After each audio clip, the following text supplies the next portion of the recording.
Hello students, welcome back.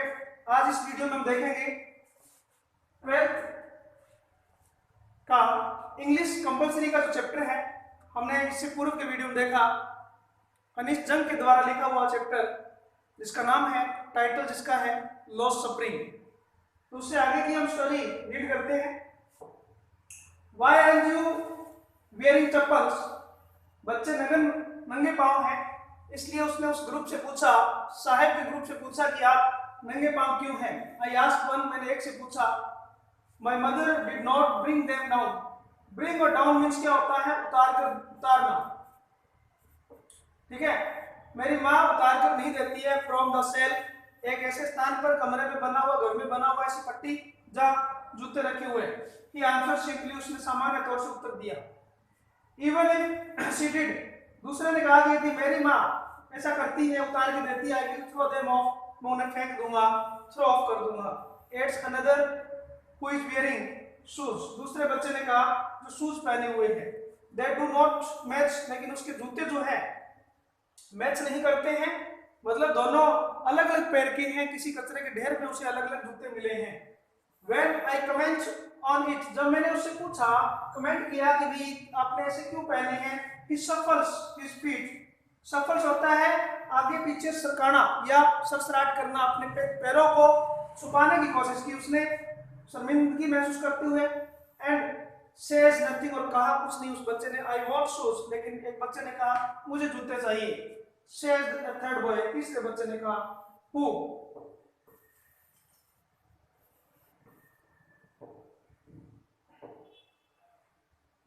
who has never owned a pair of all his life, जिसको अपने पूरे जीवन में, अब तक के जीवन में कभी जूते नहीं मिले हैं। उस बच्चे ने कहा मुझे जूते चाहिए।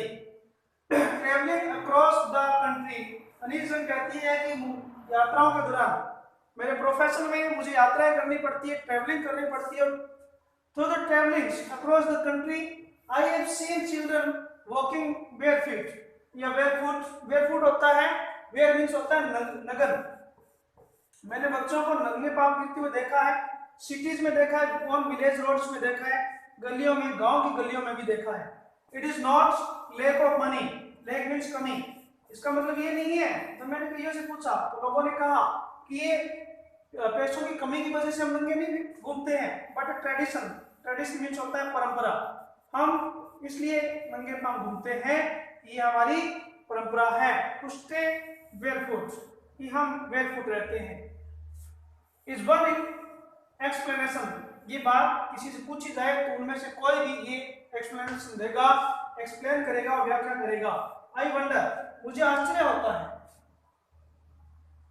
ये देखिए पिक देख सकते हैं हम, जिसमें बच्चे हैं, नंगे पांव हैं और एक बैग लेकर के जिसमें कचरा इन्होंने चुना है, और ये बड़े बड़े शहरों में ये घूमते हैं। ठीक है, ये बिल्डिंग जो है शहरों का सिंबल है। तो हम आगे देखेंगे।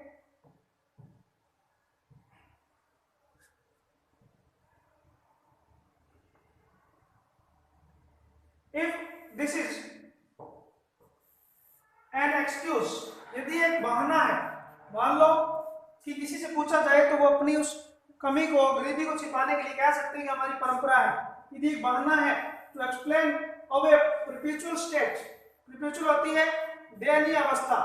ठीक है, हो सकता है ये अपनी गरीबी की दयनीय अवस्था को छुपाने का एक बहाना हो सकता है, पॉवर्टी को छुपाने का। I remember story man from Udupi, Udupi एक स्थान का नाम है। ये कहती है कि मुझे कहानी याद आ रही है। उडुपी के एक व्यक्ति ने वंस टोल्ड मी, एक बार मुझे बताई थी। As young boy he would go to school past an old temple. उसने कहा कि मैं एज यंग बॉय, जब छोटा था तो स्कूल के नजदीक, टेंपल के नजदीक से गुजरा करता था। Where his father was a priest, जहां उस व्यक्ति के पिता प्रीस्ट पुजारी हुआ करते थे।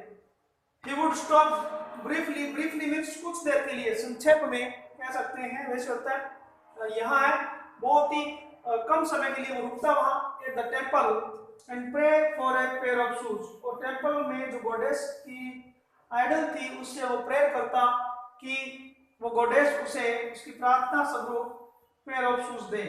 30 years later I visited his town, और 30 साल बाद में फिर मैं उसके गांव गई एंड देन द टेम्पल, मैंने टेम्पल देखा which was now drown in a air of desolations, एकांत में जीर्ण शीर्ण अवस्था में डूबा हुआ बिना सार संभाल के। तो बच्चों आगे देखेंगे in the backyard of the temple, backyard of the temple जब अनिश जी ने देखा तो वह क्या देखा, where lived the new priest, यहाँ अब नया पुजारी आ गया है।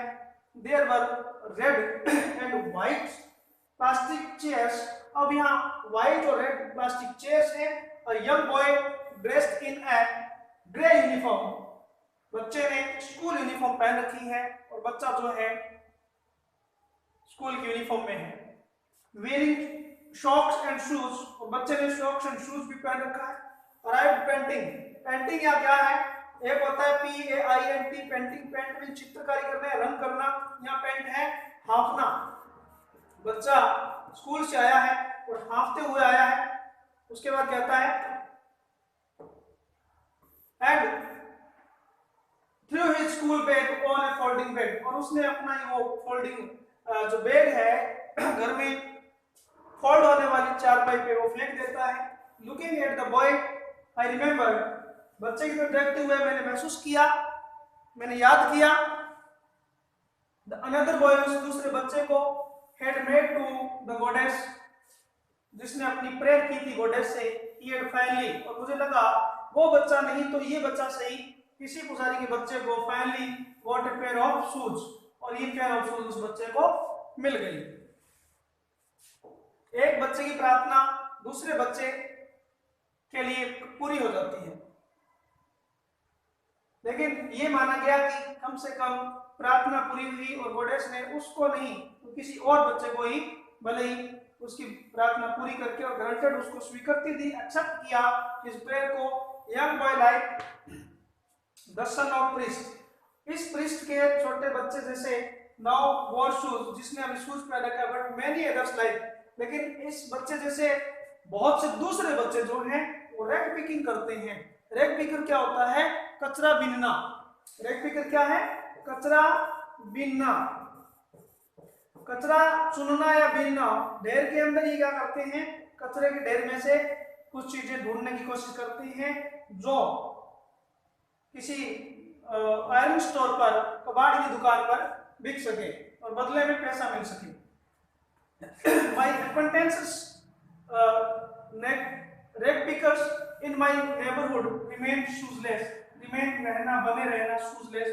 मेरे पड़ोस में मैं देखती हूँ अक्सर कि ऐसे बच्चे जो हैं बिना शूज के रहते हैं। और इसके बाद ये कहती है कि my acquaintance with, acquaintance होता है जानना पहचानना, मेरी जान पहचान जो है with the barefoot rag pickers, इन बच्चों के साथ, लीड्स मी टू सीमापुरी, इनकी जान पहचान मुझे सीमापुरी ले गई। अब ये सीमापुरी क्या है, दिल्ली जो है, मान लो ये दिल्ली है, उसका पेरिफेरी जो एरिया है, पेरिफेरी होता है बाहरी एरिया, जहां पूरा ड्रेनेज सिस्टम से गंदा पानी निकाल दिया जाता है और वो पानी जो है यहाँ एक बड़े पॉन्ड का रूप ले लेता है। यहाँ पूरी दिल्ली का जो कचरा है वो भी ढेर में डाला जाता है। इस ढेर को क्या करते हैं ये लोग, समतल करके और यहाँ अपनी झुग्गी झोपड़ियां, स्लम्स एरिया बना लेते हैं। क्यों, क्योंकि एक सेफ एरिया है। सेफ एरिया किस लिए है, क्योंकि यहाँ कोई भी ऑफिशियल्स जो है वो आते नहीं है दुर्गंध की वजह से, और यहाँ इसलिए इन लोगों को बड़े शहर में भी रहने का ठिकाना भी मिल जाता है, भले ही वो दुर्गंध से भरा हुआ क्यों नहीं हो। तो हम देखेंगे सीमापुरी जाति है ये उन बच्चों के साथ, वो बच्चे सीमापुरी से बिलोंग करते हैं। A place on the periphery of Delhi, yet miles away from it, या यूं कह सकते हैं मेन दिल्ली से तो मीलों दूर है लेकिन बाहरी क्षेत्र के अंदर। मेटाफोरिकली, रूपक मतलब भौतिक रूप से यदि हम देखें तो वो दिल्ली से काफी दूर है, लेकिन दिल्ली काफी एरिया में सेपरेट हुई है तो इसलिए वो दिल्ली का एरिया माना जाता है। Those who live here are squatters, squatters होता है खदेड़े हुए, ठीक है। From it scattered who came from Bangladesh, Bangladesh से यहाँ वो खदेड़ी हुए, इट मीन स्टॉर्म आ गया था, हमने कल पढ़ा, और इस वजह से अपने घर बार और फील्ड्स वगैरह है, ग्रीन फील्ड वगैरह है, छोड़ के यहाँ आ जाते हैं बैक इन 1971। और देखिए बांग्लादेश से 1971 में भी वॉर टाइमिंग में भी इनको वहां से खदेड़ दिया गया था। तो ये वो लोग हैं जो स्केटर होकर के दिल्ली आ जाते हैं, इंडिया आ जाते हैं और दिल्ली में अपना ठिकाना ढूंढ लेते हैं। साहेब, अब हमने कल पढ़ा था कि उनमें से एक बच्चे का नाम साहेब था, तो साहेब फैमिली इज अमंग देम, साहेब का परिवार भी उसी एरिया में, स्लम एरिया में से रहने वाले लोगों में से एक परिवार है जो सीमापुरी में रहता है। Seemapuri was then a wildness, wildness का मतलब है अव्यवस्थित, वाइल्ड मींस जंगली होता है, लेकिन यहाँ वाइल्डनेस मींस है अव्यवस्थित, क्योंकि वहां दुर्गंध ज्यादा है, जो सारा डर्टी जो पानी है, ये कह सकते हैं दिल्ली का, वो वहां बहाया जाता है और दिल्ली का कचरा भी वहां ढेर में लगा दिया जाता है। इट स्टिल इज, और ये अभी भी है, but it is no longer empty, लेकिन ये हम ये नहीं कह सकते कि एरिया अब खाली है, रिक्त है। क्यों? क्योंकि यहाँ जो है स्ट्रक्चर्स, ढांचे बन चुके हैं, ढांचे बन चुके हैं किस चीज के? मड। या मड से क्या चीज, क्या ये इसका आंसर लिया जाएगा? मड मीन्स होता है कीचड़, लेकिन यहाँ मड हाउस किसको बोलेंगे? मड हाउस किसको बोलेंगे? मड हाउस होता है कच्चे घर, कच्चे घर, जो कच्चे घर होते हैं उनको मड हाउस बोला जाता है। तो यहाँ मड स्ट्रक्चर्स बना दिए गए हैं विद रूफ्स टिन, और ये अस्थायी घर है, इसलिए टिन, टिन का मतलब आयरन की जो शेड होती है टिन की, उससे इन पर छत लगा दी गई है। और बारिश से बचने के लिए टेरपोलिन लगा दिया गया है। ये टेरपोलिन क्या है? टेरपोलिन जिसे हम आम भाषा में तिरपाल बोलते हैं, वही ट्रिपोलिन है, ओरिजिनलिटी में ट्रिपोलिन है, और ये तिरपाल भी अपभ्रंश होकर के ट्रिपोलिन से तिरपाल बोला जाने लग गया, लेकिन इसका जो एक्चुअल वर्ड है वो टेरपोलिन है। ओके, ऐसा एक प्रोटेक्टेड कवर जो वाटर को नीचे आने से रोकता है। डिवर्ड ऑफ सेवेज, और ये यहाँ टेरपोलिन से बने हुए अलग अलग सेवेज, कचरे में बने हुए, और जो ड्रेनेज सिस्टम में बने हुए, पानी की जो निकासी है, गंदे पानी की निकासी है, वहां बने हुए रनिंग वाटर, इधर उधर हम वहां पानी भी देख सकते हैं दिल्ली का जो बहाया हुआ है। अब हम बात करते हैं कि कितने लोग होंगे, जो कितनी संख्या में ये लोग यहाँ होंगे, 2, 4, 10, 20, 50 नहीं, इनकी संख्या बहुत ज्यादा है, इनकी संख्या सैकड़ों में है। तो हम ये देख सकते हैं स्क्रीन पर, इनकी कम से कम संख्या जो है वहां रहने वाले लोगों की 10,000 रेड पिकर्स, या 10,000 से ज्यादा लोग अपने घर मकान बना करके रहते हैं, जिनको दिल्ली का स्लम एरिया बोला जाता है। They have lived here for more than 30 years. ये आज से नहीं रह रहे हैं, ये कम से कम 30 ईयर से रह रहे हैं, क्योंकि आपने देखा 1971 में वॉर टाइमिंग में बांग्लादेश से इनको स्कैटर्ड कर दिया गया था, खदेड़ दिया गया था। स्कैटर्ड करने के बाद में ये दिल्ली के अंदर आकर के बस जाते हैं और यहाँ अपने मड हाउस का स्ट्रक्चर बना लेते हैं विदाउट एन आइडेंटिटी। अब यह मेन बात हम करेंगे, ये लोग यहाँ रहते जरूर हैं विदाउट एनी आइडेंटिटी, इनकी आइडेंटिटी नहीं है यहाँ, क्योंकि आइडेंटिटी जो है वो इंडियन लोगों की बनती है या यहाँ रहने वाले लोगों की बनती है, लेकिन इनकी बनाए कौन? मेन क्वेश्चन ये है। तो इन लोगों से किसी को फायदा भी नहीं है, लेकिन जिन लोगों को फायदा है वो सिर्फ इनके राशन कार्ड बनवाते हैं। और वो कौन लोग हैं? वो डर्टी पॉलिटिशियंस हैं, जो अपने फायदे के लिए सिर्फ इनका राशन कार्ड बनवाते हैं और वोट की राजनीति करते हैं। उनको इनकी किसी तरह से कोई परवाह नहीं है, और ये लोग अपना दयनीय अवस्था के अंदर वहां अपनी लाइफ को स्पेंड करते हैं। हम देखेंगे they have lived here for more than 30 years, 30 साल से ज्यादा समय से रह रहे हैं। कानून क्या कहता है कि 5 या 10 साल तक यदि कोई व्यक्ति कहीं रहता है तो उसको पूरी आइडेंटिटी वहां की मिलेगी, लेकिन 30 ईयर्स से भी इनकी कोई सुनवाई कोई सरकारें नहीं करती हैं। आगे देखेंगे, they get their names on voters, sorry line देखेंगे ऊपर पहले,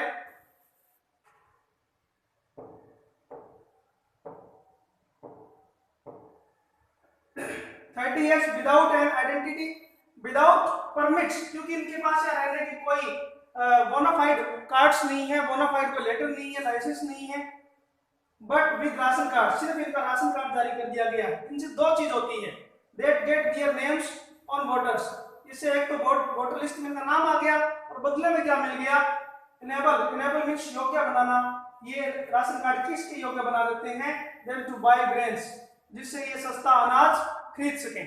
ठीक है, जो जिसे हम कह सकते हैं कि गवर्नमेंट के द्वारा जो डिपो हायर किए जाते हैं वहां से ये अपना ग्रेन उस राशन कार्ड के द्वारा सस्ते दामों पर खरीद सकते हैं। अब यहाँ क्या है, यहाँ मेन चीज इन लोगों के लिए क्या है, मेन चीज आइडेंटिटी नहीं है, इन लोगों के लिए मेन चीज है food. Food is more important for survival. Survival होता है जीना, जीवित रहने के लिए आइडेंटिटी की नहीं, फूड की जरूरत होती है, देन इन आइडेंटिटी। तो यहाँ तक हमने इसमें देखा और नेक्स्ट जो है हम पढ़ेंगे नेक्स्ट वीडियो में। Thank you.